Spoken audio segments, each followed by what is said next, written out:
Tänavu 2014. aastal on Tallinna trepijooks eriline.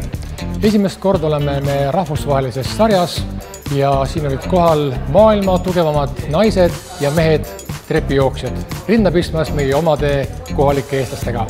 Loodame, et päev tuleb huvitav ja konkurentsitihe ning hoiame pöialt, et vähemasti esikolmikutesse jõuaks ka meie jooksjaid.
Tallinna Teletorni trepijooks 2014 on selleks aastaks läbi saanud.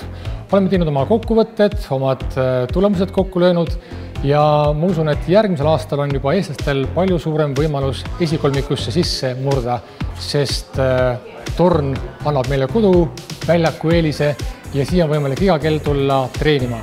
Nii et tõuseme koos taevasse ja maailma trepijooksu tippu.